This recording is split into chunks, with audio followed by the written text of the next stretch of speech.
তোমাদের বড় প্রয়োজন।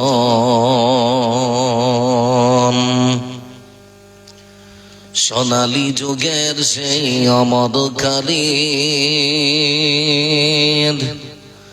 আজ তোমাদের বড় প্রয়োজন।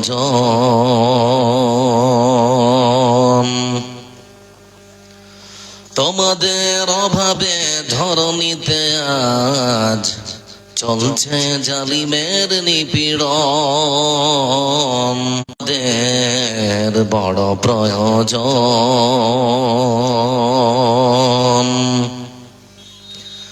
তোমরাই পেরেছিলে খোদার জমিনে দিতে মানুষের নিরাপত্তা।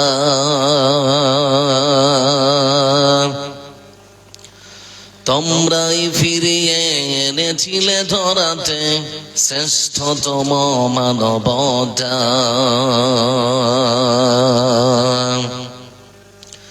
তোমরাই পেরেছিলে খোদার জমিনে দিতে মানুষের নিরাপত্তা।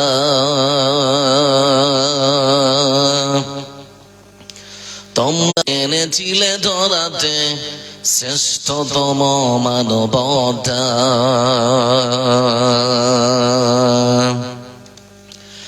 আজ তোমাদের অভাবেতে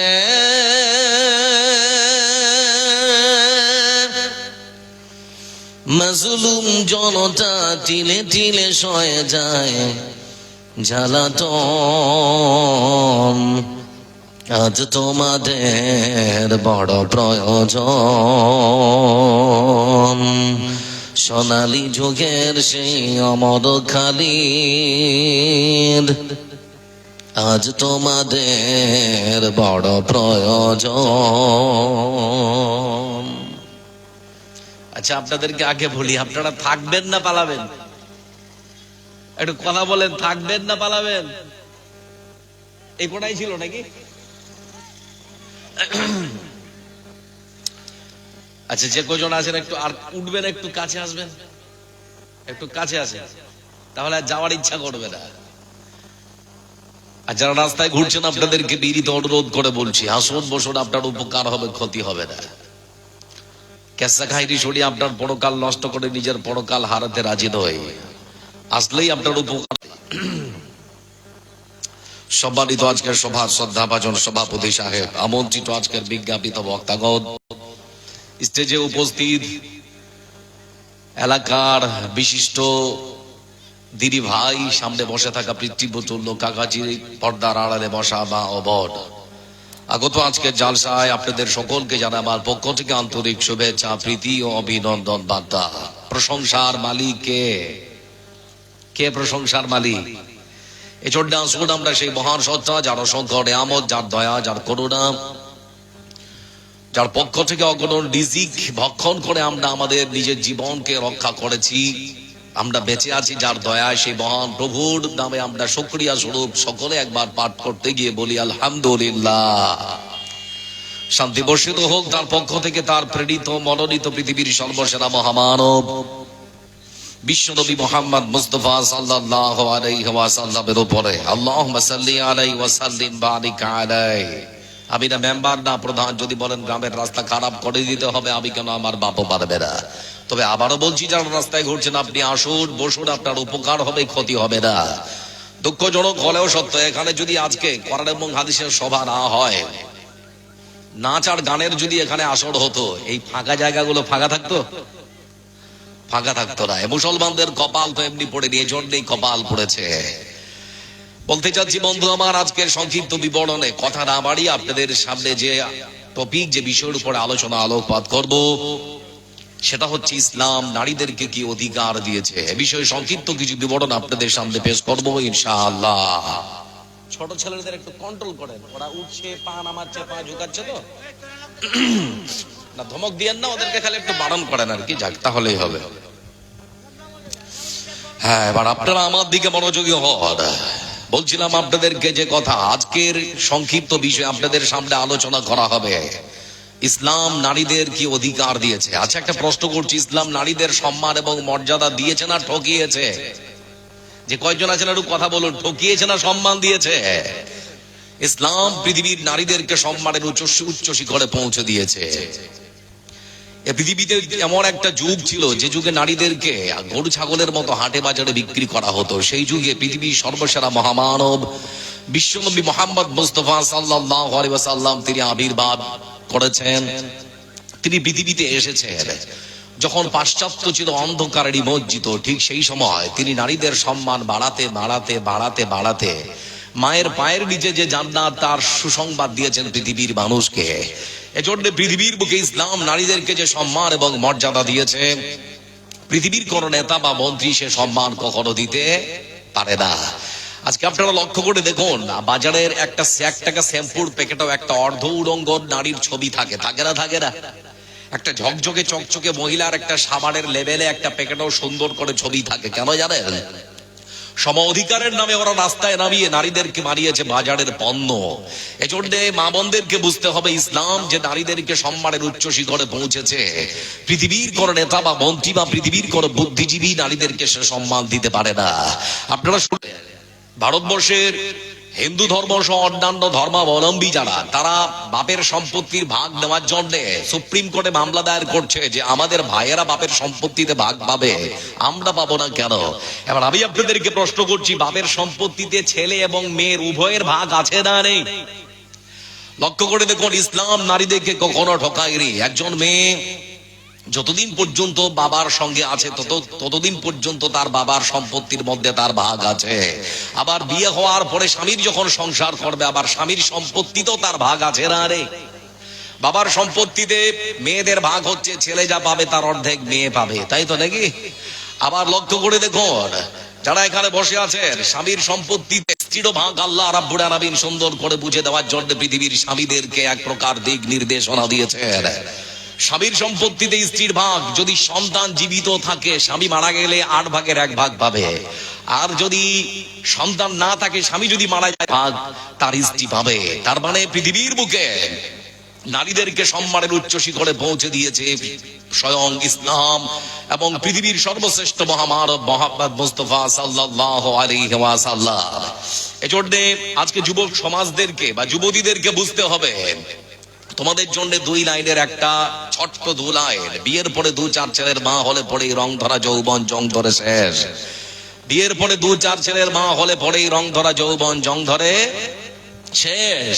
এজন্য বলতে চাচ্ছি, যুবতী বোন, তোমার মতো অসংখ্য যুবতী বোন আজকে সেলিব্রিটি হওয়ার নাম করে ফেসবুক, ইউটিউব, টিকটক ইত্যাদি সোশ্যাল মিডিয়ার মাধ্যমে নিজের শরীরের অঙ্গভঙ্গি, নিজের শরীরের গোপন অঙ্গ পর্যন্ত, নিজের শরীরের সৌন্দর্য বিক্রি করে সেলিব্রিটি হতে চায়, আছে না? এজন্য বলতে চাচ্ছি, বোন আমার, সত্যি যদি তুমি বিশ্বাস করো আল্লাহ আছে, আল্লাহর কাছে দাঁড়িয়ে আমাকে জবাব দিতে হবে, তাহলে পরে ফিরে আসো। সত্যি তুমি যদি বিশ্বাস করো আল্লাহর কাছে দাঁড়িয়ে আমাকে প্রত্যেকটা প্রশ্নের উত্তর দিতে হবে, তাহলে তুমি টিকটক করো কেন? তাহলে তোমার সুন্দর করে তোমার দেহটাকে প্রদর্শনী দিয়ে যুব সমাজ কেন? শুধু কি এখানেই শেষ? আপনারা লক্ষ্য করে দেখেছেন, যারা ফেসবুক, ইউটিউব যারা চালান, মাতৃত্ব প্রমাণ করার জন্য আজকে বর্তমান সময় যুবতী মেয়েরা যারা বিবাহিত, ওই সমস্ত বিবাহিত মায়েরা পর্যন্ত তারা মাতৃত্ব প্রমাণ করার জন্য বুকের স্তন খুলে যুব সমাজকে, এমনকি আমাদের সমাজকে তারা বোঝাতে যাচ্ছে যে আমরা মাতৃত্ব প্রমাণ করছি, আমরা আমাদের সন্তানকে দুধ পান করাচ্ছি। প্রকাশ্য দিবালোকে একজন মহিলা তার সন্তানকে দুধ পান করাচ্ছি, স্তন বের করে। এর থেকে বেহায়া, নির্লজ্জ আর পৃথিবীর বুকে কি হতে পারে? এজন্য আল্লাহ রাব্বুল আলামিন রাসূল তিনি বলেছেন, আল মারআতু আওরাতুন ফাইদা খারাজাত ইস্তাশরাফাহা শাইতান। নারীরা হচ্ছে গোপন বস্তু, তারা যখন বাড়ি থেকে বের হয় শয়তান তখন তাকে সুরসুরি দেয় যৌন উত্তেজনার জন্য। এজন্য মা বোনদেরকে বারবার বলতে চাচ্ছি, ভারতবর্ষ একটা আশ্চর্য দেশ, যে ভারতবর্ষের মিডিয়া, ভারতবর্ষের কোন নেতা মন্ত্রী আপনাদেরকে সে সম্মান দিতে পারে না।